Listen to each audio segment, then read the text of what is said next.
चाँदे रहमान पे लाखों सलाम। একটি কিতাব হচ্ছে ফাতাওয়া রশিদিয়া, রশিদ আহমদ গাঙ্গোহী তবলিগি জামাতের প্রতিষ্ঠাতার পীর। এই ফাতাওয়া রশিদিয়ার মধ্যে লিখেছে আল্লাহ ঝুট বল सकता है। আর তারপরে দেওবন্দীদের ইমাম যার নাম হচ্ছে খলিল আহমদ আম্বেঠি বারাহিনে কাতিয়ার মধ্যে লিখেছে আল্লাহ তাআলা ঝুট বল सकता है। এই পৃথিবীর মুসলমান, আমি সারা পৃথিবীর আহলে হাদিস দেওবন্দীকে চ্যালেঞ্জ করতে চাই, এই যে নতুন আকীদা আল্লাহ ঝুট বল सकता है, পূর্বের একজন ইমামের কিতাব থেকে দেখিয়ে দাও, আমি তোমাদের গোলামি করতে প্রস্তুত আছি। আল্লাহ ঝুট বল सकता है 200 বছর পূর্বে কওরির আকীদা নয়, 300 বছর পূর্বে কওরির আকীদা নয়, 500 বছর পূর্বের আকীদা নয়, 1000 বছর পূর্বের আকীদা নয়, 1400 বছর পূর্বের আকীদা নয়। আল্লাহ মিথ্যা বলতে পারে আহলে হাদিস এবং দেওবন্দীদেরকে এই আকীদা ইংরেজরা দিয়েছে, ইহুদি খ্রিস্টানরা দিয়েছে। আর যদি তারা বলে না ইহুদি খ্রিস্টানদের দেওয়া নয়, তো ইসলামের কোন কিতাবে লেখা আছে দেখাও, কিয়ামত পর্যন্ত দেখাতে পারবে না। এই জন্য আপনাদেরকে বলতে চাই বাবা, এই একটি নতুন আকীদা তৈরি করলো, তারপর চলে আসেন 1450 বছর নবী মুস্তাফা থেকে কোরআনের দেওয়া আকীদা, হাদিসের দেওয়া আকীদা হচ্ছে মিথ্যা আল্লাহর কুদরতের অন্তর্ভুক্ত নয়। মিথ্যা বলা পাপ, মিথ্যা হচ্ছে নাপাক জিনিস, মিথ্যা হচ্ছে আইব, মিথ্যা হচ্ছে নিকৃষ্ট ব্যক্তির অভ্যাস। আর নিকৃষ্ট ব্যক্তির অভ্যাস আইব ত্রুটি আল্লাহর কুদরতে থাকতে পারে না। এই জন্য ইমাম তাহাবী রাহমাতুল্লাহ আলাইহি আজ থেকে কম বেশি 1250-1300 বছর পূর্বে আকীদাতুত তাহাবীর মধ্যে লিখেছেন, কেউ যদি বলে আল্লাহ মিথ্যা বলতে পারে, সেই ব্যক্তি কাফির হবে, মুসলমান থাকতে পারে না। ইমাম ফখরুদ্দিন রাজি তাফসিরে কবিরের মধ্যে লিখেছে, কেউ যদি বলে মিথ্যা আল্লাহর কুদরতের অন্তর্ভুক্ত, সেই ব্যক্তি কাফির হয়ে যাবে, মুসলমান থাকতে পারে না। কিন্তু দেওবন্দি আহলে হাদিস তবলিগি জামাত এই তিন গ্রুপের আকীদা হচ্ছে খোদা মিথ্যা বলতে পারে। তাহলে আপনারাই বলেন এই আকীদা সুন্নাতি না বিদআতি? একটি কথা মনে রাখবেন, আমলের মধ্যে যদি বিদআত হয় আল্লাহ ক্ষমা করে দিবে, আর আকীদার মধ্যে যদি বিদআত হয়ে যায় চিরকাল জাহান্নামে থাকবে, যতই নামাজ পড়ে। সুন্নি মসজিদ টপকে গিয়ে ওয়াহাবি মসজিদ তো দূরে থাক, কেউ যদি কাবা ঘরে সারা জীবন নামাজ পড়ার সুযোগ পায়, তার আকীদা যদি থাকে খোদা মিথ্যা বলতে পারে, চিরস্থায়ী জাহান্নামী, জান্নাতে যেতে পারে না। কারণ ইমানদার যদি কাবার মধ্যে নামাজ পড়ে 1 লক্ষ গুণ বেশি নেকি পাবে। বাঙ্গালে পড়লেও তার নামাজ হবে, বিহারে পড়লেও তার নামাজ হবে। আর আকীদা যদি হয় খোদা মিথ্যা বলতে পারে, তো কাবা ঘরের মধ্যে ঢুকে পড়লেও জাহান্নামে যাবে। আকীদা ঠিক করতে হবে। দ্বিতীয় নাম্বার চলে আসেন বিরাদর ইসলাম, আমার দিকে লক্ষ্য করেন। বুখারী শরীফের মধ্যে হাদিস, মুসলিম শরীফের মধ্যে হাদিস। বুখারী শরীফ কিতাবুল ঈমানে হাদিসটি এসেছে, রাসূল পাক আলাইহিস সালাম বলছেন, লা ইউমিনু আহাদুকুম হাত্তা আকুনা আহাব্বা ইলাইহি মিন ওয়ালিদিহি ওয়া ওয়ালাদিহি ওয়ান নাসি আজমাইন। আমার আপনার নবী মুস্তাফা বলছেন, অতক্ষণ পর্যন্ত কোন ব্যক্তি ঈমানদার হতে পারে না যতক্ষণ পর্যন্ত নিজের বাপ চাইতে বেশি, মা চাইতে বেশি, ছেলে চাইতে বেশি, মেয়ে চাইতে বেশি, ওয়ান নাসি আজমাইন, আল্লাহর পর সব চাইতে বেশি যে নবীকে না মোহাব্বত করবে, লা ইউমিনু, ঈমানদার হবে না। কিন্তু আহলে হাদিসদের ইমাম, দেওবন্দীদের ইমাম, তবলিগি জামাতের ইমাম ইসমাইল দেহলভি তাকওয়াতুল ঈমানের 51 পৃষ্ঠার মধ্যে লিখছে, নবীর সম্মান বড় ভাইয়ের সমতুল্য করতে হবে, বেশি করা যাবে না। তাহলে এই যে আকীদা নবীর সম্মান বড় ভাইয়ের মতো করতে হবে, পৃথিবীতে কোন কিতাবে আছে? কত বছর পুরাতন আকীদা। ইংরেজদের হুকুমতের পূর্বে পৃথিবীর কোন মুসলমানের এই আকীদা ছিল না। আগে চলেন পৃথিবীর মুসলমান আমার আপনার নবী মুস্তাফা কি বলেছেন। কিতাবটির নাম মুসনাদে বাজ্জার। ইমাম বাজ্জার সহিহ সনদে হাদিস নিয়েছেন, ক্বালা রাসূলুল্লাহি সাল্লাল্লাহু আলাইহি ওয়াসাল্লাম, আল আম্বিয়া ওয়া আহইয়াউন ফি কুবুরিহিম ইউসাল্লুন। আমার আপনার নবী মুস্তাফা বলছেন, প্রত্যেক নবী নিজের কবরে জিন্দা, তারা নিজের কবরে নামাজ আদায় করে। নবীগণ কবরে জিন্দা নামাজ আদায় করে, আর রাসূল পাক বলছেন সহিহ মুসলিমের মধ্যে সহিহ হাদিস, মারারতু আলা মুসা ওয়া হুয়া ইউসাল্লি ফি কবরিহি, আমি মুসা নবীর কবরের পাশে দিয়ে গেলাম, দেখলাম মুসা আলাইহিস সালাম নিজের কবরে কায়েমুন ইউসাল্লি, দাঁড়িয়ে দাঁড়িয়ে নামাজ পড়ছেন। যেমন জীবিত ব্যক্তি রুকু করে, জীবিত ব্যক্তি কিয়াম করে, জীবিত ব্যক্তি কোমা করে, জীবিত ব্যক্তি কাদা করে, তেমন ভাবে মুসা আলাইহিস সালাম নিজের কবরের নামাজ পড়ছেন। ওয়াহাবিরা বলছেন নামাজ পড়ছেন দাঁড়িয়ে, তাহলে তো সহা শরীরে জিন্দা প্রমাণ হবে, তার জন্য লিখছে সালাতের মানে এখানে নামাজ নাই, দুয়া আছে। যে সালাতের মানে এখানে নামাজ নাই, সালাতের মানে এখানে দুয়া রয়েছে। তো দুয়া করলে কি হবে? কায়েমুন ইউসাল্লি, দাঁড়িয়ে দাঁড়িয়ে দুয়া করছেন, তো দাঁড়ানো তো প্রমাণ হলো। তাহলে এখানে তো মানতে হবে যে সহজ শরীরে নবীগণ জিন্দা আছে। তাই ইমাম কাজী আয়াদ রাহমাতুল্লাহ আলাইহি আশ-শিফা কিতাবের মধ্যে লিখতেছেন, নবীগণ কবরে সহজ শরীরে জিন্দা, তাদের মওত কিছু সময়ের জন্য আসে, তাদের আত্মা আবার দেহের মধ্যে ফিরিয়ে দেওয়া হয়। এর কারণে নবীগণের ইন্তিকালের পর তাদের স্ত্রীকে বিয়ে করা হারাম, নবীদের ইন্তিকালের পর তাদের সম্পদ বন্টন হয় না, কারণ তেমন যারা দুনিয়াতে জিন্দা ছিলেন তেমনি নবীগণ নিজের কবরেও জিন্দা আছেন। কথা বুঝতে পারছেন কি পারেন না বাবা?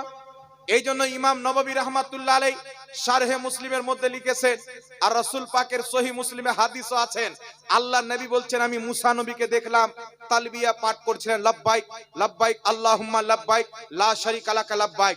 এই হাদিসের ব্যাখ্যায় শারহে মুসলিমের মধ্যে ইমাম নববী বলছেন নবীগণ ইন্তিকালের পর হজের মাসে নিজের কবর থেকে বেরিয়ে হজ করতে আসে। তাই আলা হযরত হাদিসের আকীদা বয়ান করতে গিয়ে বলছেন তু জিন্দা হে ওয়াল্লাহ, তু জিন্দা হে ওয়াল্লাহ, মেরে চশমে আলম সে ঝুক জানে ওয়ালে। কিন্তু ওয়াহাবিদের ইমাম আহলে হাদিসদের মুজাদ্দিদ ইসমাইল দেহলভী তাকবিয়াতুল ঈমানের 50 পৃষ্ঠার মধ্যে লিখছে নবী মরে মাটির সাথে মিশে গেছে। আর সে নিজের পক্ষ থেকে লিখছে না, নবী পাকের পক্ষ থেকে, যে আল্লাহর নবী বলেছেন যে আমিও একদিন মরে মাটির সাথে মিশে যাব। নবীর নামে জাল হাদিস তৈরি করে নবী পাকের বেয়াদবি করে নিল। আর শুধু তাই নয় বিরাদর ইসলাম, এই তাকবিয়াতুল ঈমানে আহলে হাদিস দেওবন্দীদের মুত্তাফিকা দুই গ্রুপের গ্রহণযোগ্য ইমাম ইসমাইল দেহলভী লিখছেন, কোন ব্যক্তি যদি নবীকে সুপারিশকারী মনে করে সেই ব্যক্তি আবু জেহেলের চাইতেও বড় মুশরিক হয়ে যাবে। আচ্ছা বলেন তো নবী সুপারিশ করতে পারবে কি পারবে না? কথা বলে, নবী সুপারিশ করতে পারবে কি পারবে না? কুরআন এবং হাদিসের দেওয়া আকীদা, কিয়ামতের ময়দানে নবীও সুপারিশ করবেন, আল্লাহর ওলিরাও সুপারিশ করবেন। এর পক্ষে দলিল দিচ্ছি বাবা শুনেন। কি তাহলে হাদিসদের আকীদা কি? নবী সুপারিশকারী যে নবীকে মনে করবে সেই ব্যক্তি কাফির হয়ে যাবে, আবু জেহেলের চাইতে বড় মুশরিক হয়ে যাবে। জোরে বলেন নাউজুবিল্লাহ। কিন্তু আল্লাহ পাক পবিত্র কোরআন পাকে কি বলছেন? ওয়ালা সাউফা ইউতিকা রাব্বুকা ফাতারদা, হে নবী অতি শীঘ্রই আমি আপনাকে এত দিব আপনি রাজি হয়ে যাবেন। মুফাসসিরিনে কিরাম এই আয়াতের তাফসিরে লিখেছেন আল্লাহ নবীকে রাজি করবেন, অর্থাৎ নবীর গুনহেগার উম্মতকে আল্লাহ নবীর সুপারিশ কবুল করে জান্নাত দান করবেন, নবী মুস্তাফা রাজি হয়ে যাবে। তো শাফাআতকে কুরআন থেকে মুহাদ্দিসিনে কিরাম প্রমাণ করেছেন।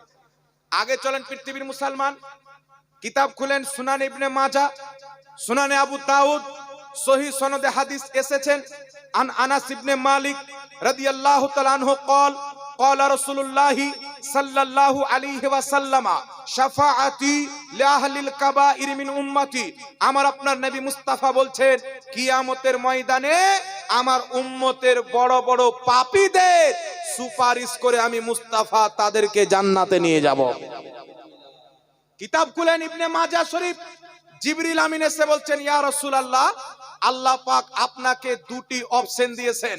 একটি অপশন হচ্ছে আপনার উম্মতের অর্ধেক উম্মত, যত কিয়ামত পর্যন্ত আপনার উম্মত হবে অর্ধেককে বিনা হিসাব কিতাবে আল্লাহ পাক জান্নাত দান করবে। তো রাসূল পাক বলছেন দ্বিতীয় অপশন কি? জিবরিল বলছেন দ্বিতীয় অপশন হচ্ছে শাফাত। নবী বলছেন প্রথম অপশন যদি নিয়ে নি, আমার উম্মতের অর্ধেক উম্মত জান্নাতে চলে যাবে, বাকি অর্ধেক কোথায় যাবে? আমি শাফাতকে কবুল করলাম। কিয়ামতের ময়দানে আমার শাফাত ততক্ষণ পর্যন্ত চলতে থাকবে যতক্ষণ পর্যন্ত আমার এক উম্মত জাহান্নামে থাকবে। এই জন্য বাবা আপনারা বাংলাদেশের মৌলবীর বক্তব্য শুনেছেন, নামটি হলো আব্দুর রাজ্জাক, নাম শুনেছেন? এই লোকটা বক্তব্যের মধ্যে বলেছে, আমার মোবাইলে ভিডিও আছে, কি বলছেন বক্তব্যের মধ্যে? কিয়ামতের নবী পাক ফেল ফেল করে তাকিয়ে থাকবে, আমার নেকির পাল্লা ভারী হচ্ছে না গুনহার পাল্লা ভারী হচ্ছে। মানে নবী পাক নিজেই টেনশনে থাকবেন, অর্থাৎ নবী কোনো উপকার কিয়ামতে করতে পারে না। তো আপনারা বলেন তো ভাই, আহলে হাদিসদের বাপ উপকার করবে? ও বেটা তো ন্যাংটা দাঁড়িয়ে থাকবে, ওর পরনে তো কাপড়ই থাকবে না। জি, ও কাজ্জাবিন ইহুদি কোথায় থাকবে, ওর তো খবরই থাকবে না। আর বলছেন নবী ফেল ফেল করে তাকিয়ে থাকবে, ফেল ফেল করে তো তোমাদের জামাতের লোক কুকুরের মতন তাকিয়ে থাকবে, আর সুন্নিরা নবীর সুপারিশ পেয়ে জান্নাতে যেতেই থাকবে। আমরা জান্নাতে নবীর সুপারিশে যেতে থাকবো, কুকুরের মতন ফেল ফেল করে তোমরা তাকাইতে থাকবে, কারণ তোমাদের আকীদা নবী সুপারিশ করতে পারে না, তোমরা নবীর সুপারিশ পাবে না। সুন্নিদের আকীদা কিয়ামতে জান্নাতে যাব, নবীর সুপারিশে যাব। তাই কিয়ামতে নবী সুন্নিদের সুপারিশ করবে, ওয়াহাবিদের সুপারিশ করবে না।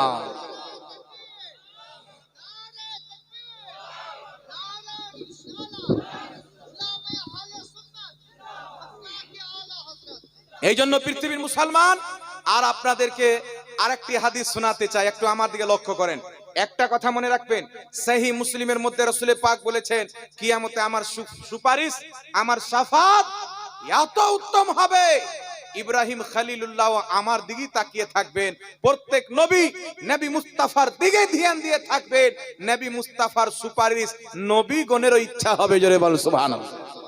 এই জন্য সহিহ বুখারীর মধ্যে হাদিসে এসেছেন, আল্লাহর নবী সাল্লাল্লাহু আলাইহি ওয়াসাল্লাম বলতেছেন কিয়ামতের ময়দান হবে। আচ্ছা বাবা বলেন, এই দুনিয়ার মাটিতে কওরির প্রতি যদি কোনো কেস হয়ে যায়, চাহে সুপ্রিম কোর্টে হোক, কলকাতার হাই কোর্টে হোক, যদি কেস হয় তো আমরা সেই কেস লড়াই করার জন্য, সমাধানের জন্য উকিলের কাছে যাই। তো ওই কিয়ামতের ময়দানে মাথার উপরে সূর্য হবে, জমিন তামার হবে, পিপাসায় কলিজা ফেটে যাবে, এমনি কঠিন সমাতে মুসলমানরা আলোচনা করবে, এই পৃথিবীর মানুষ আমরা তো পাপী তাপী, আল্লাহ এখন জব্বার হয়ে আছেন, কাহার হয়ে আছেন। আল্লাহ যখন জব্বারিয়াতের দরজা খুলে দেয়, পাহাড়কে হিলিয়ে দেয়, কাহারিয়াতের দরজা খুলে দেয়, জালজালা কায়েম করে দেয়, ভূকম্প কায়েম করে দেয়, দুনিয়াকে হিলিয়ে দেয়। আল্লাহ জব্বার হয়ে আছেন, কাহার হয়ে আছেন। এই আল্লাহর সামনে প্রত্যেকটা বান্দা থরথর করে কাঁপছেন, সকলে ইয়া নাফসি নাফসি করতেছেন। তো আমরা কি করি? আল্লাহ যদি আজকে কওরির কথা শুনে, তো আল্লাহর নিকটবর্তী বান্দা যে হবে তাদের কথা শুনবে। আল্লাহর বান্দাদের মধ্যে সবচাইতে নিকটবর্তী বান্দা নবীগণ। চলো আমরা নবীদের দরবারে যাই, নবীদের দরবারে গিয়ে বলি আমাদের সুপারিশ করেন, আমাদেরকে বাঁচান। আচ্ছা বলেন তো বাবা, ওয়াহাবির নিকটে তো আল্লাহ ছাড়া কওরির কাছে যাওয়া যাবে না, চাওয়া যাবে না, তো এ বেটারা কোন মুখ নিয়ে নবীর কাছে যাবে? আলা হযরত বলছেন আজকে আকীদা রাখছো নবী উপকার করতে পারে না, আর কিয়ামতে নবীর সুপারিশ চাইতে যাবে, কোনো লাভ হবে না। आज ले उनकी पनाह, आज मदद मांग उनसे, कल ना मानेंगे कियामत को अगर मान गया। আজকে নবীর সুপারিশকে কবুল করো, আজ নবীর ওসিলাকে বৈধ মনে করো, কালকে নবীর সুপারিশের জন্য দৌড়াদৌড়ি করলে সেখানে মেনে কাজ হবে না। আর কিয়ামতে ইহুদি মেনে নিবে মুহাম্মদ আল্লাহর রাসূল, খ্রিস্টান মেনে নিবে, হিন্দু মেনে নিবে, জৈন মেনে নিবে, শিখ মেনে নিবে। কিয়ামতে মানা কাফিরদের চরিত্র, দুনিয়াতে মানা আবু বকর সিদ্দিকের চরিত্র। দুনিয়াতে মানলে ইমানদার হবেন, আর কিয়ামতে মানলে বেঈমান। কারণ প্রত্যেকটা ইহুদি কিয়ামতে জেনে যাবে যে মুহাম্মদ সাল্লাল্লাহু আলাইহি সাল্লাম যেটা আল্লাহর পয়গাম নিয়ে এসেছিল সেটা সত্য ছিল। কথা বুঝতে পারছেন কি পারেন না বাবা? আপনারা বলেন তো, কিয়ামতে সবাই জানবে কি জানবে না যে ইসলাম ধর্ম সত্য? এই সব মুসলমান কিয়ামতের মাঠে কি করবেন? এখন বর্তমানে আহলে সুন্নাত ওয়াল জামাত পীর মাশায়েখদের সম্মান করে। বারেলির পীর সাহেব হোক, কেচোচার হোক, কাটরা শরীফের হোক, যেই জায়গার হোক, আপনাদের বাংলার মাটিতে সবচাইতে বেশি অনুদান যেইগুলো পীর মাশায়েখের রয়েছেন, তার মধ্যে একজন পীর হচ্ছেন তাজুল ওরফা সৈয়দি সরকার মাসরুর মিল্লাত রাহমাতুল্লাহ। বড় বড় মাদ্রাসা চালু করেছেন। তো এই না, এগুলো পীরের হাজার হাজার ভক্ত বাঙালের মাটিতে আছে। মুরিদরা বলেন যারা আল্লাহর নেক বান্দা তারাও সুপারিশ করবে, অর্থাৎ আল্লাহর হক্কানি পীর ওলিরা। এরা বলে কি বলে না? তো সুন্নিরা বাপের ঘর থেকে বলে না নবী পাকের হাদিস থেকে বলে? জোরে বলেন। দলিল আপনাকে দিয়ে দিচ্ছি, বাস এই বিষয়টা বলবো, বাকি যে ফতোয়ার গুলো এসছে প্রশ্নগুলো এই বলতে বলতে মনে হয় অনেক টাইম হয়ে যাবে। তো কিয়ামতের ময়দানে সবাই যুগলবন্দি করবেন, গুট চলো নবীর দরবারে। ছুটবেন সর্বপ্রথম আদম নবীর দরবারে, সমস্ত মানব জাতির আদি পিতা। ওয়াহাবিদের মৌলবি বলছে কি মুহাম্মদ সাল্লাল্লাহু আলাইহি সাল্লাম ফেল করে তাকিয়ে থাকবে, নেকির পাল্লা ভারী হচ্ছে না গুনহার পাল্লা। এ গাধার বেটা গাধা, জাহান্নামের কুকুর। কাজ্জাব বিন ইহুদি বলেছে নবীর মুখে গন্ধ ছিল। এখন আমি বলছি না, বাইরে কেউ গিয়ে বলবে যে আমাদের শেখকে গালি দিয়ে গেল, তো তোর বাপ নবীকে গালি দিল, তখন তুই কোথায় ছিলি? তুই নবীর কলমা পড়ে মুসলমান হয়েছিস না কাজ্জাব বিন ইহুদির কলমা পড়ে মুসলমান হয়েছিস? আমরা তো নবীর কলমা পড়েছি, তাই নবী মুস্তাফার বেয়াদবি করেছে, তাই আমাদের গায়ে আগুন লেগেছে। আর তুমি কলমা তো নবীর পড়নি, তাই নবীকে বলেছে তো তুমি খুশি, তোমার মৌলবীকে বললে তোমার ব্যথা হয়। আর আমাদের সমাজের কিছু সুন্নি লোক, ওর ইমানের ব্যাটারির চার্জ শেষ হয়ে গেছে, লো মারছে, দুক দুক দুক দুক। হ্যাঁ, ওরাও নামাজ পড়ে, এরাও নামাজ পড়ে, আল্লাহ মিথ্যা বলতে পারে, নবী মরে মাটির সাথে মিশে গেছে, নবীর সম্মান বড় ভাইয়ের মতো করতে হবে, নবী সুপারিশ করতে পারে না, নবীর মুখে গন্ধ ছিল, নবীর বাপ মা জাহান্নামী। এইগুলোর আর কুকুরের ঘাউ ঘাউ করা দুটোই সমান। কুকুর ভরে ঘাউ ঘাউ করলে তো নামাজিরা জেগে নামাজ ধরতে পারবে, এদের নামাজের কোনো মূল্য নাই। লিখেলেন, আকীদার মধ্যে যদি কুফরি থাকে, যতই ইবাদত করেন সব ইবাদত বরবাদ। ইবলিসের 90 কোটি বছর ইবাদত সবটাই কবুল ছিল। আদমকে সিজদা করলেন না, তো আল্লাহ জিজ্ঞাসা করলেন, ইবলিস কোন জিনিস তোমাকে সিজদা করতে বাধা দিল? তো বলছেন, আল্লাহ আমাকে আগুন দিয়ে তৈরি করেছো আর আদমকে মাটি দিয়ে তৈরি করেছো। আনা খালাকতানি মিনান নার, আমাকে আগুন হতে সৃষ্টি করেছো, আদমকে মাটি হতে। আমি মাটির চাইতে উত্তম, আমি আগুন হয়ে মাটিকে কি করে সিজদা করতে পারি? আল্লাহ বলছেন, ভাগ এখান থেকে, আজ থেকে তুই শয়তান, আজ থেকে তুই কাফিরের অন্তর্ভুক্ত, কিয়ামত পর্যন্ত তোর প্রতি আমি আল্লাহর অভিশাপ থাকবে। এবার আপনারা বলেন বাবা, 90 কোটি বছরের ইবাদত ইবলিসের কোথায় গেল? কম বেশি 30 বছর ফেরেশতাদেরকে পড়িয়েছিল, কোথায় গেল? 20 বছর কম বেশি আল্লাহর আরশের তাওয়াফ করেছিল, কোথায় গেল? বরবাদ। তো যাদের আকীদা ডাইরেক্ট, ও তো আদমের বেয়াদবি করেছিল, ওয়াহাবিরা তো নিচে আল্লাহ মিথ্যা বলতে পারে, তাহলে এদের নামাজ বরবাদ নয়, নামাজই নয়। কথা বুঝতে পারছেন? মুসলমানই নয়। ওই কিয়ামতের ময়দানে সব ছুটে যাবেন আদম নবীর দরবারে। ইয়া আদম আলা নবিয়ানা আলাইহিস সালাতু ওয়াস সালাম, আপনি আমাদের আদি পিতা, সর্বপ্রথম জমিনে আল্লাহর খলিফা হিসাবে, পয়গম্বর হিসাবে আপনার কদম জমিনে পড়েছে, আপনি আমাদের সুপারিশ করেন, আল্লাহ আপনার কথা শুনবে। আদম আলাইহিস সালাতু ওয়াস সালাম বলবেন, ইযহাবু ইলা গায়রি, অন্য কাউরির কাছে যাও, এই কাজের জন্য আমি নাই, অন্যদিকে যাও। ইব্রাহিম নবী, মুসা নবী, ঈসা নবী আলাইহিমুস সালাতু ওয়াস সালাম, প্রত্যেক নবী বলবেন ইযহাবু ইলা গায়রি, অন্যদিকে যাও, এই কাজের জন্য আমি নয়, অন্য কারোর কাছে যাও। ঈসা আলাইহিস সালামের নিকটে যখন যাব, ঈসা আলাইহিস সালাম বলবেন, ইদিক উদিক সময় নষ্ট করে লাভ নাই, এই কিয়ামতের ময়দানে সবাই নাফসি নাফসি করতেছেন, যদি তোমাদের কেউ সুপারিশ করতে পারে, কাউরির কথা যদি আল্লাহ শুনেন, তাহলে একমাত্র মা আমিনার লাল মুহাম্মদ রাসূলুল্লাহর কথা শুনবে। তোমরা নবীর দরবারে চলে যাও। নবীকে মোহাব্বত করনে वाला, নবী পাকের গুণগান করনে वाला, নবীর দুশ্মনকে নিজের দুশ্মন মনে করনে वाला, ওয়াহাবি দেওবন্দি গুস্তাকে রাসূলকে ঘৃণা করনে वाला মুসলমানের জন্য আমার নবী মুস্তাফা হাউজে কাউসারের পানি নিয়ে দাঁড়িয়ে থাকবেন। একটু জোরে হবে না সুবহানাল্লাহ? আল্লাহ পাক পবিত্র কোরআন সূরা কাউসারের মধ্যে বলছেন, ইন্না আ'তাইনাকাল কাউসার, নিশ্চয় আল্লাহ পাক বলছেন, নিশ্চয় হাবিব আমি তোমাকে কাউসার দান করেছি। এই কাউসারটা কি জিনিস? হাদিস শরীফে এসেছেন, এই কাউসার হচ্ছে জান্নাতের একটি পানির হাউজ, যেই পানি দুধের চাইতে বেশি সাদা, মধুর চাইতে বেশি মিষ্টি। ওই কিয়ামতের ময়দানে যখন এক একটা দিন 40 বছরের হবে, ওই সময়তে নবী মুস্তাফা নিজের পাপী উম্মতকে নিজের হাতে কাউসারের পানি পান করাবে। যেই ব্যক্তি একবার পান করে নিবে, পুরো কিয়ামতের মাঠে দ্বিতীয়বার তাকে পিয়াস লাগবে না। এই জন্য পৃথিবীর মুসলমান ওই কিয়ামতের ময়দানে নবী পাক সাল্লাল্লাহু আলাইহি ওয়াসাল্লামের পূর্বে আদম ফিরিয়ে দিবেন, ইব্রাহিম ফিরিয়ে দিবেন, নূহ নবী ফিরিয়ে দিবেন, ঈসা নবী মুস্তাফার পথ দেখিয়ে দিবেন। আমার আপনার নবীর অপেক্ষায় উম্মত ছুটে যাবে। নবী মুস্তাফা যখন আসবেন, উম্মত ব্যথা বলে ভুলে যাবে, কষ্ট বলে ভুলে যাবে। নবী পাককে দেখে সুন্নিদের চেহারায় নূর চলে আসবে। আল্লাহ কোরআন পাকে বলছে, কিয়ামতের ময়দানে কিছু লোক হবে যাদের চেহারা দিয়ে নূর চমকিবে, কিছু লোক হবে যাদের চেহারা কালো অন্ধকার হবে। তাফসিরে ইবনে আব্বাসের মধ্যে হযরতে আব্দুল্লাহ ইবনে আব্বাস বলেছেন, তাফসিরে দুররে মানসুরের মধ্যে ইমাম জালালউদ্দিন সিয়ুতি তিনজন সাহাবী থেকে হাদিস নিয়েছেন। সাহাবায়ে কেরাম বলেন, যাদের চেহারা দিয়ে কিয়ামতে নূর চমকিবে তারা আহলে সুন্নাত ওয়াল জামাত, সুন্নি জামাতের লোক হবে। আর যাদের চেহারা কালো অন্ধকার হবে তারা 72 জাহান্নামী দলের লোক হবে। নবী পাক সাল্লাল্লাহু আলাইহি সাল্লামের দিকে ছুটে যাবেন, আল্লাহর নবী মুস্তাফা নূরানি চাদর গায়ে দিয়ে আসবেন। সুবহানাল্লাহ হবে না? আলা হযরতকে আমরা কেন মোহাব্বত করি? ইমাম আহলে সুন্নাত মুজাদ্দিদে দ্বীন ও মিল্লাত ইমাম আহমদ রাজা খা ফাজিলে বরেলভী রাহমাতুল্লাহ আলাইহি কিয়ামতের নকশা খুলতে গিয়ে বয়ান করতেছেন। কি বয়ান করছেন? ওढ़कर जब वो नूरी चादर आएंगे सारे महशर का नक्शा बदल जाएगा।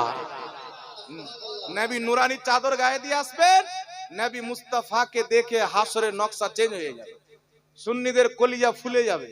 আব তো নবী পাক এসেছেন, সারা জিন্দেগি আকীদা রেখেছি। নবী নিজেই বলেছেন, বড় বড় পাপীকে সুপারিশ করে জান্নাতে নিয়ে যাব। এই জন্য সুন্নি হয়ে কবরে যান, এক না একদিন নবীর সুপারিশ পেয়ে জান্নাতে যাবেন। আর ওয়াহাবি হয়ে যদি চলে যান, চিরস্থায়ী জাহান্নামে যাবেন, জান্নাতের খুশবু পর্যন্ত পাবেন না। নবী পাক সাল্লাল্লাহু আলাইহি সাল্লামের নিকটে যাব, ইয়া রাসূলুল্লাহ, ইয়া হাবিবাল্লাহ, আপনি যদি না বাঁচান তাহলে গিলাম শেষ, আপনি ছাড়া কে আছে? আমার আপনার নবী বলবেন না, ইযহাবু ইলা গায়রি। এই নবীর হুকুমত শুধু মক্কা মদিনায় নয়, শুধু চাঁদে নয়, সূর্যে নয়, এই নবীর হুকুমত কিয়ামতের মাঠেও চলবে। ওয়াহাবিদের ইমাম, দেওবন্দীদের ইমাম, আহলে হাদিসের মুজাদ্দিদ ইসমাইল দেহলভী তাকওয়াতুল ঈমানের মধ্যে লিখছে, নবীর চাহাতে কিছু হয় না, আল্লাহ নবীকে কোনো ক্ষমতা দেয়নি। আমি ওয়াহাবিদেরকে বলতে চাই, তোমার আব্বা ইসমাইল দেহলভীকে বলো, চাঁদটা কি ওর বাপ দুই টুকরা করেছিল? সূর্যটা ওর বাপ ফিরিয়েছিল? আরে কিয়ামতের ময়দানে আমার নবী মুস্তাফা উম্মতের দিকে তাকিয়ে বলবেন, আনা লাহা, এই জন্য তো আমি আছি, আমার কাছে এসো। আমি মুস্তাফা তোমাদেরকে কথা দিলাম, আমি সাজদাতে যাব, অতক্ষণ পর্যন্ত মাথা তুলব না যতক্ষণ পর্যন্ত আমার উম্মতিকে আল্লাহ জান্নাতি বলে ঘোষণা দিবে না। বুখারী শরীফের হাদিস, আমার আপনার নবী সাজদাতে পড়বেন কিয়ামতের মাঠে। মিলান বাবা, এখন কিছু নজদি ওয়াহাবি বেরিয়েছে, হারামখোর বলতে চাচ্ছে যে 5 ওয়াক্তের নামাজ পড়ো, আমল করো, নবীর দরকার নাই। চিন্তা করছেন? যে আমল করো, নবীর দরকার নাই, এটা কোনো মুসলমানের কথা। কেউ যদি মাজাক করেও বলে নবীর দরকার নাই, সঙ্গে সঙ্গে কাফির, তার স্ত্রী তালাক হয়ে যাবে। এইরকম লোক মরে গেলে তাকে মুসলমানের কবরস্থানে মাটি দেওয়া হারাম। যেমন কুকুর শিয়াল মরলে রাস্তায় পড়ে শেষ হয়ে যায়, একে এমন জায়গায় ফেলতে হবে যেন শুঁয়ার ছাড়া অন্য জানোয়ারও না থাকে। নবীর দরকার নাই, শরীয়তটা তোমার বাপের। ইমাম ফখরুদ্দিন রাজি তাফসিরে কবিরের মধ্যে লিখতেছেন, কোন ব্যক্তি যদি কোটি কোটি বার আরবো খারবো বার একজন ব্যক্তিকে আল্লাহ যদি 500 বছর বয়স দেয়, আর 500 বছর যদি বলে লা ইলাহা ইল্লাল্লাহ, লা ইলাহা ইল্লাল্লাহ, লা ইলাহা ইল্লাল্লাহ, লা ইলাহা ইল্লাল্লাহ, ইমাম ফখরুদ্দিন রাজি রাহমাতুল্লাহ আলাইহি বলেন ও মুসলমানই হবে না। যতক্ষণ পর্যন্ত না বলবে মুহাম্মাদুর রাসূলুল্লাহ, আল্লাহকে এক মানার নামই মুসলমান নয়। নবীর রিসালাত যতক্ষণ পর্যন্ত অন্তরে না আসবে, আল্লাহকে এক মানা কোনো কাজে আসবে না। ইহুদি আল্লাহকে এক মানে, নবীকে রাসূল মানে না, তাই তারা কাফির। খ্রিস্টান আল্লাহকে এক মানে, নবীকে রাসূল মানে না, তাই তারা কাফির। তেমনি ভাবে আল্লাহকে এক মেনে নবীর রিসালাতকে যদি না মানা হয়, মুসলমান কিয়ামতের সকাল পর্যন্ত হবে না। রাসূল পাক সাল্লাল্লাহু আলাইহি সাল্লাম সাজদাতে যাবেন, আল্লাহর নবী বলছেন কিয়ামতের মাঠে ওই সময়তে আল্লাহ সুবহানাহু তাআলা আমাকে একটি তাসবিহ শিখাবে, আমি সেই তাসবিহটা পাঠ করব। বলেন তো বাবা, আমাদের ভারতবর্ষে কিছুদিন পূর্বে একটা বিল পাস হলো, রাজ্যসভা এবং লোকসভা থেকে এনআরসি করা হবে, মুসলমানদেরকে নাগরিকের সার্টিফিকেট দেওয়া হবে না, যারা অমুসলিম তাদেরকে দেওয়া হবে। যারা বাংলাদেশ, পাকিস্তান, মিয়ানমার থেকে, আপনার আফগানিস্তান থেকে এসেছে, তো মুসলমানদের মধ্যে আতঙ্ক ছুটে গেল, কেউ থরথর করে কাঁপতে লাগলো, কেউ মনে হয় হার্ট অ্যাটাক হয়ে মরেই গেছে। এখন এসআইআর হয়েছে বলে কেউ বিষ খেয়ে মরে যাচ্ছে, খবর পেয়েছেন না? এত আতঙ্ক, তাহলে কিয়ামতের মাঠের কত আতঙ্ক হবে। বাপ বেটাকে চিনবে না, বেটা বাপকে চিনবে না, 10 মাস 10 দিন মা পেটে রেখেছে, ওই মাকে সন্তান চিনবে না, সন্তান মাকে চিনবে না, কাউরির পরনে কাপড় থাকবে না, সকলে উলঙ্গ অবস্থায় কিয়ামতের মাঠে থাকবে, কাউরির ধ্যান কাউরির দিকে থাকবে না, সব নিজে নিজে ব্যস্ত। যেই কিয়ামতে বাপ বেটাকে চিনবে না, বেটা মাকে চিনবে না, ওই কিয়ামতের ময়দানে মুহাম্মদুর রাসূলুল্লাহ নিজের প্রত্যেকটা উম্মতকে চিনবেন, প্রত্যেকটা গোলামকে চিনবেন। নবী আমার সাজদাতে পড়ে তাসবিহ পাঠ করবেন, অনেকক্ষণ পর আল্লাহ তাবারাক ওয়া তাআলা বলবেন ইয়া মুহাম্মদ ইরফা রাসাকা, এ মুহাম্মদ মাথা তুলো, তুমি যার সুপারিশ করবে তাকে বকশে দেওয়া হবে, তুমি যা চাইবে তোমাকে তাই দেওয়া হবে। মাথা তুলো, তুমি যা চাইবে আমি আল্লাহ তোমাকে তাই দেব। মাথা তুলো। আমার আপনার নবী মুস্তাফা সাল্লাল্লাহু আলাইহি সাল্লামের ফজিলত দেখেন, পাওয়ার দেখেন, ক্ষমতা দেখেন। প্রত্যেক নবী ইয়া নাফসি ইয়া নাফসি, ওলি ইয়া নাফসি নাফসি, সবাই কিয়ামতে একটাই ভাবছেন যে আজকে আল্লাহ রাজি হয়ে যাক, বেড়া পার হয়ে যাক। নাকি কিয়ামতে যে জান্নাতে চলে যাবার, জীবনে জাহান্নাম যাবে না, চিরস্থায়ী জান্নাতি। কিয়ামতের মাঠে প্রত্যেক নবী, ওলি, গওস, কুতুব, আবদাল সবাই খোদার দিকে তাকিয়ে থাকবে, আমার খোদা মুহাম্মদ রাসূলুল্লাহর দিকে তাকিয়ে থাকবে। সবাই চাইবে খোদাকে রাজি করব, কিয়ামতে খোদা চাইবে আমার মুস্তাফাকে রাজি করব। তাই খোদা বলছেন মুহাম্মদ মাথা তুলো, তুমি যা চাইবে তোমাকে তাই দেওয়া হবে। আমার আলা হযরত বলছেন খোদা কি রাজা চাহতে हैं दो आलम, খোদা চাহতা है রাজায়ে মুহাম্মদ। রাসূল পাক মাথা তুলবেন, বলবেন খোদা আমি কিছুই চাই না, আমার উম্মতকে জান্নাত দিয়ে দাও বাস। রাসূল পাকের সুপারিশ চালু হবে। এখানে একটা কথা মনে রাখবেন বাবা, যেমন ইহুদিদের পাদ্রী, খ্রিস্টানদের ধর্মীয় গুরুরা তাদের কিতাবগুলিতে কিছু ঘটিয়ে দিত, বাড়িয়ে দিত, পরিবর্তন করে দিয়েছিল, সেম কাজ বর্তমানে আহলে হাদিসরা করছেন। বাংলাদেশের কাজ্জাব সাহেব বলছেন যে যখন নবীগণ বলবে ইজহাবু ইলা গায়রি, অন্য কারোর কাছে যাও, তো তোমার পীর কি করে বাঁচাতে পারে, কোন ওলি কি করে বাঁচাতে পারে। তো আমাদের সমাজের কিছু লোক চিন্তা করছেন, কথা তো ঠিক, নবীদের মর্যাদা সবচাইতে বেশি আল্লাহর সৃষ্টিতে, তারা যদি নাফসি নাফসি করে তো খাজা মঈনুদ্দিন চিশতি কি করে বাঁচাতে পারেন, গৌসে বাগদাদি কি করে বাঁচাতে পারেন। কথা তো ঠিক, এ গুমরা হয়ে যায়, পথভ্রষ্ট হয়ে যায়, 72 জাহান্নামী ফিরকার দিকে চলে যায়। কিন্তু পৃথিবীর মুসলমান নবী মুস্তাফা সিজদায় পড়ে খোদাকে রাজি করে নবীকে যখন সুপারিশ করার অনুমতি হবে, আল্লাহর নবীর সুপারিশ সর্বপ্রথম আরম্ভ হবে, তারপর প্রত্যেক নবী সুপারিশ করবেন, প্রত্যেক সাহাবী সুপারিশ করবেন, প্রত্যেক ওলিও সুপারিশ করবেন। জোরে বলেন সুবহানাল্লাহ। আগে নবীকে অনুমতি দেওয়া হবে, তারপর সব পাবে। এবার আপনাকে একটি হাদিস শুনিয়ে দিই বাবা, আমার আপনার নবী সাল্লাল্লাহু আলাইহি ওয়াসাল্লাম এই বিষয়ে আমাদেরকে কি বলেছেন। আল্লাহু আকবার কবিরা। আমরা আহলে সুন্নাত ওয়াল জামাত এটা বিশ্বাস করি যে নবীও সুপারিশ করবেন, আল্লাহর ওলিও সুপারিশ করবেন। আর একটি হাদিস বুখারী শরীফের মধ্যে রয়েছে, আবার নাসাই শরীফের 5013 নম্বর হাদিস। আল্লাহর নবী সাল্লাল্লাহু আলাইহি ওয়াসাল্লাম বলছেন কিয়ামতের ময়দানে আল্লাহর কিছু মুমিন ঈমানদার বান্দা ওলি বান্দা হবে, তারা আল্লাহর সাথে ঝগড়া করবে, ঝগড়া কঠোর ভাবে ঝগড়া করবে।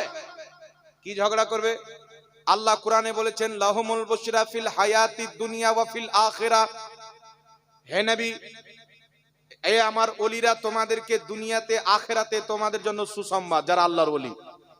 তো আখিরাতে আল্লাহ পাক ওলিদেরকে বলবে তোমরা জান্নাতে যাও, তোমরাকে আমি বেলায়াত দিয়েছি, তোমরা আমার ইবাদত করে আমাকে রাজি করেছো, যাও জান্নাতে যাও। আল্লাহর ওলিরা জান্নাতের দিক যেতে যেতে দাঁড়িয়ে যাবে, দাঁড়ানোর পর দাঁড়িয়ে থাকবে। আল্লাহ বলবেন কি ব্যাপার, যেটা আমি ওয়াদা করেছিলাম সেটা তো দিয়ে দিলাম, আর কি চাচ্ছ?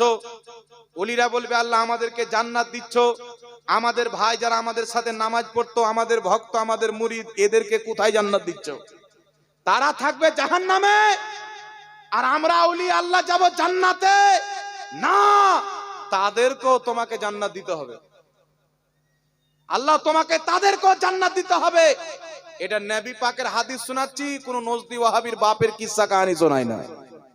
আর এখন যে ব্যক্তি হাদিসকে লুকায় ঢাকা চুপা দেয়, ওরাই নাম রেখেছে আহলে হাদিস, মানে চোর নাম রেখেছে সুফিয়ে মিল্লাত, গাঁজাখোর নাম রেখেছে নামাজি, সুদখোর নাম রেখেছে হালাল শেখ, ওই রকম হাদিস চোর নাম রেখেছে আহলে হাদিস, মানুষকে গুমরাহ করে বেড়ায়। রাসূল পাক সাল্লাল্লাহু আলাইহি সাল্লাম বলছেন তারা আল্লাহর সাথে ঝগড়া করবেন। আল্লাহ পাক বলবেন যাও, যাদেরকে তোমরা চিনো জাহান্নামে ঢুকে তাদেরকে বের করে জান্নাতে নিয়ে চলে যাও। রাসূল পাক বলছেন তারা জাহান্নামে ঢুকবে, যাদেরকে তারা চিনে সঙ্গে করে নিয়ে দাখালা ফিল জান্নাহ, জান্নাতের মধ্যে ঢুকে যাবে। জোরে বলো সুবহানাল্লাহ।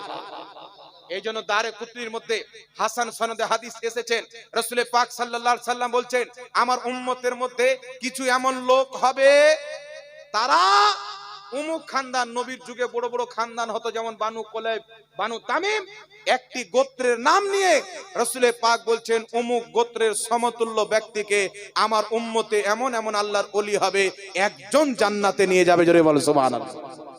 আবার কোন ওলির ব্যাপারে রাসূল পাক বলেছেন বানু কুলাইবের ছাগলের শরীরে যতটা রোম হয়, আমার উম্মতের এক একজন ব্যক্তি এমন হবে ততটা লোককে নিয়ে জান্নাতে যাবে। সুবহানাল্লাহ। এই জন্য নবীগণও সুপারিশ করবে, আল্লাহর ওলিরাও সুপারিশ করবে। পৃথিবীতে কোন মায়ের লাল নবীর সুপারিশকে অস্বীকার করতে পারে না, ওলির সুপারিশকে অস্বীকার করতে পারে। করবে তো কারা? ওয়াহাবিরা। কারণ এদের ধর্ম ইংরেজদের দেওয়া, এদের ধর্ম ইহুদির দেওয়া, এদের ধর্ম আমেরিকা বার্তানিয়ার টাকাতে প্রচার হয়েছে। যারা নবী মুস্তাফার কালেমা পাঠ করেছে তারা নবীর সুপারিশেও ভরসা রাখবে, ওলির সুপারিশেও ভরসা রাখবে। জোরে বলতে হবে সুবহানাল্লাহ। তাহলে বলেন তো বাবা, এদের যে আকীদা যে নবীকে সুপারিশকারী মনে করবে সেই ব্যক্তি আবু জেহেলের চাইতেও বড় মুশরিক, তাহলে এই আকীদা পূর্বের কোন মুসলমানের ছিল? জোরে বলতে হবে। না নতুন আকীদা? নবী মরে মাটির সাথে মিশে গেছেন, এটা পূর্বের কোন মুসলমানের আকীদা না নতুন আকীদা? নবীর সম্মান বড় ভাইয়ের সমতুল্য করতে হবে, এটা কোরআন হাদিসের আকীদা না কোরআন হাদিস বিরোধী নতুন আকীদা? কথা বলেন। আল্লাহ মিথ্যা বলতে পারে, এটা কি নবীর দেওয়া আকীদা না ইংরেজদের দেওয়া নতুন আকীদা? নবী সুপারিশ করতে পারে না, এটা কি নবীর দেওয়া আকীদা না ইংরেজদের দেওয়া আকীদা? আর ইমাম ইবনে হাজার আসকালানী কি বলেছেন, যেই ব্যক্তি নতুন আকীদা তৈরি করে আহলে সুন্নাতুল জামাত থেকে বের হবে, এরাই হলো বিদআতি 72 ফিরকা জাহান্নামে যাবে, জান্নাতি আহলে সুন্নাতুল জামাত। জোরে বলতে হবে সুবহানাল্লাহ। কথা বুঝতে পেরেছেন বাবা?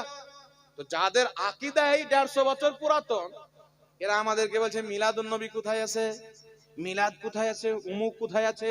তো তোকে তো দলিল দিলে মানবি না, তোমার বাপ নায়ক যদি বলে যায় খালাকে বিয়ে করা যায়, ওটাই বিশ্বাস করবি নাকি? জি, ওদের মৌলবি যদি বলে দেয় যে মানুষের পায়খানা খাওয়া যায়, ওটাই বিশ্বাস করবে। জি, এদের নিকটে উটের পেশাব খাওয়া যায়। এই পেশাবের যখন কথা উঠলো তখন বলে দি বাবা, এক জায়গাতে আমি বক্তব্য রেখেছি উটের পেশাব হলো নাপাক, মানুষের জন্য খাওয়া হারাম, আমি বক্তব্য দিয়েছি। তো আমার বিরুদ্ধে কিছু চুজা মৌলবি বেরিয়েছে, নাম লিখছে না, ওরা ভাইরাল হওয়ার জন্য এখন আমার নাম লিখছে। জাহাঙ্গীর বলেছে উটের পেশাব নাপাক, বুখারী শরীফের হাদিসে আছে। একটা কওমের লোক, খানদানের লোক নবী পাকের নিকটে গেলেন, বললেন ইয়া রাসূলুল্লাহ, আমরা মদিনাতে এসে অসুস্থ হয়ে পড়েছি, আপনি আমাদের জন্য একটু ব্যবস্থা করেন। নবী পাক বললেন, তোমরা অমুক জায়গাতে গিয়ে উটের পেশাব পান করো, দুধ পান করো, তোমাদেরকে আল্লাহ শেফা দান করবে। এরা গিয়ে দুধ পান করলো, উট পান করলো, অসুখ ভালো হয়ে গেল। অসুখ যখন ভালো হয়ে গেল তো রাখালকে কতল করে দিল, উট নিয়ে পালিয়ে গেল। আল্লাহর নবী সাহাবীকে বলে ধরে নিয়ে এসে তাদেরকে শাস্তি দিলেন। তো এই হাদিস থেকে বোঝা গেল অসুস্থ হলে নবী মুস্তাফা উটের পেশাব পান করতে বলেছেন, সুতরাং উটের পেশাব পান করা জায়েজ। এই জন্য বললাম না, আহলে হাদিস মানে জাহিল মূর্খ, এই জন্য মাযহাব মানা ওয়াজিব। এই হাদিসটা কোথাকার ক্ষেত্রে ছিল? এ গোটা উম্মতের জন্য জায়েজ করে নাপাক জিনিসকে সেলারি হিসাবে বিক্রি করে। ভারতবর্ষে আমি আমার মোবাইলে 3-4 দিন হলো একটা কি অর্ডার করার জন্য ফ্লিপকার্ট দেখছিলাম। তো দেখতে দেখতে যে গোবর এসে কালো কসকসা, ওর ডিটেলস দেখতে গেলাম তো লেখা আছে এটা রাজস্থানের পাহাড়ের গরুর গোবর, এর দাম হলো 999 টাকা। গোবরও বিক্রি হচ্ছে রে বাবা। আরেকজন ছিল আমার সাথে, ও বলছে হুজুর গোবর লয়, বোতলে উটের পেশাব 500 টাকা লিটার বিক্রি হয়। ও দেখালো যে গরুর পেশাবও ভারতে বিক্রি হয়। অনুরূপ ভাবে সৌদি আরবে আপনারা জানেন কি জানেন না, বোতলে ভরে উটের পেশাব বিক্রি হয়। সৌদি আরবে পেট্রোলের দাম কম, উটের মুতের দাম বেশি। কাবার ইমামও পেট ভরে পান করে।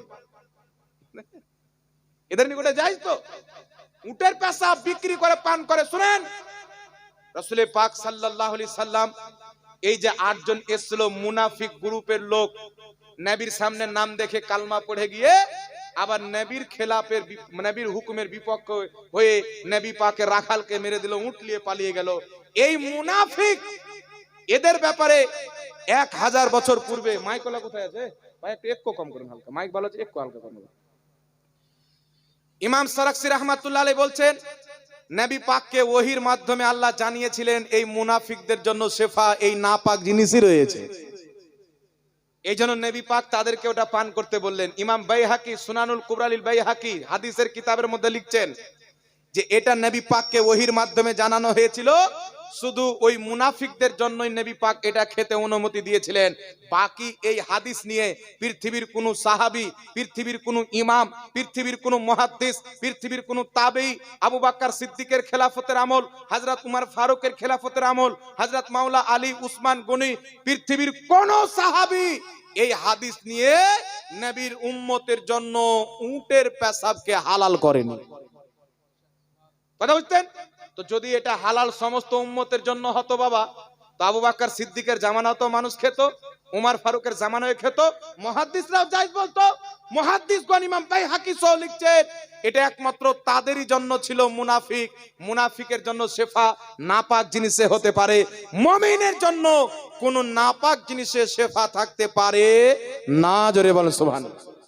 এজন্য মুসনাদ আহমদে হাদিস এসেছেন সহিহ সনদে, রাসূল পাক বলছেন অধিক অংশ কবরের আযাব পেশাবের কারণে হয়।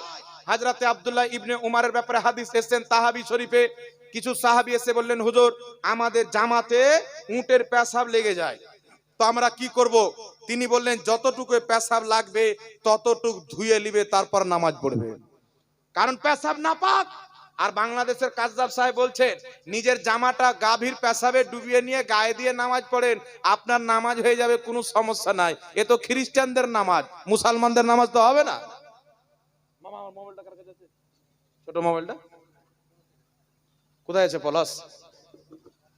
এই জন্য পৃথিবীর মুসলমান, যাক দু একটি কথা আপনাদেরকে বলা জরুরি মনে করছি। এখানে মিডিয়ার ভাইরা এসছে, কই পলাশ এখানে নাই? ওকে ডাকে।